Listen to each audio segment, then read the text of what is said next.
అవని వాళ్ళ మావయ్య ఒక రూమ్‌లోకి వెళ్లి గడపెట్టేసుకుంటూ ఉంటాడు. అది చూసిన ఇంట్లో ఉన్న వాళ్ళందరూ అయితే ఏంటండి మీరు ఇలా చేశారని చెప్పేసి అయితే వాళ్ళమ్మ, ఇంట్లో ఉన్న వాళ్ళందరూ అయితే అడుగుతూ ఉంటారు.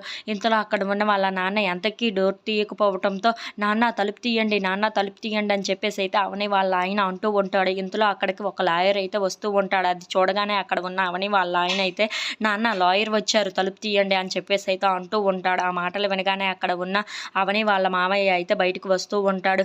ఏంటి నాన్న ఇప్పుడు లాయర్‌ని ఎందుకు పిలిపించారు అని చెప్పేసి అయితే అడుగుతూ ఉంటారు. ఆ మాటలు వినగానే అక్కడ ఉన్న వాళ్ళ నాన్న అయితే ఈరోజు ఆస్తి పంపకాలు జరపడానికి లాయర్‌ని పిలిపించానని చెప్పేసి అయితే అంటూ ఉంటాడు. ఆ మాటలు వినగానే ఇంట్లో ఉన్న వాళ్ళందరూ అయితే ఒక్కసారిగా షాక్ అయిపోతూ ఉంటారు. ఇప్పుడు ఈ టైంలో ఆస్తి పంపకాలు ఎందుకు? అంత అవసరం ఏంటి నాన్న అని చెప్పేసి అయితే అవని వాళ్ళ ఆయన అడుగుతూ ఉంటాడు. ఆ మాటలు వినగానే అక్కడ ఉన్న వాళ్ళ నాన్న అయితే అవసరమే, నాకు అవసరం అని చెప్పేసి అయితే అంటూ ఉంటాడు. ఇంతలో అక్కడ ఉన్న లాయర్ అయితే ఎవరికి పంచాలి, ఎంతమందికి పంచాలని చెప్పేసి అయితే అడుగుతూ ఉంటాడు. ఆ మాటలు వినగానే అక్కడ ఉన్న అవని వాళ్ళ మామయ్య అయితే నాకు 2 కొడుకులు, 2 కూతుర్లు, వాళ్ళకి సమానంగా ఆస్తిని అయితే పంచండి లాయర్ గారు అని చెప్పేసి అయితే అంటూ ఉంటాడు. ఆ మాటలు వినగానే అక్కడ ఉన్న లాయర్, ఇంట్లో ఉన్న వాళ్ళందరూ అయితే ఒక్కసారిగా షాక్ అయిపోతూ ఉంటాడు. ఇంతలో అక్కడ ఉన్న లాయర్ మాత్రం ఏంటండి మీకు 3 కొడుకులు కదా అని చెప్పేసి అయితే అంటూ ఉంటాడు. ఆ మాటలు వినగానే అక్కడ ఉన్న అవని వాళ్ళ మావయ్య అయితే లేదు నాకు 2 కొడుకులు మాత్రమే, ఒక కొడుకు చనిపోయాడు అని చెప్పేసి అయితే అంటూ ఉంటాడు. ఆ మాటలు వినగానే అక్కడ ఉన్న అవని, ఇంట్లో ఉన్న వాళ్ళందరూ అయితే ఒక్కసారిగా షాక్ అయిపోయి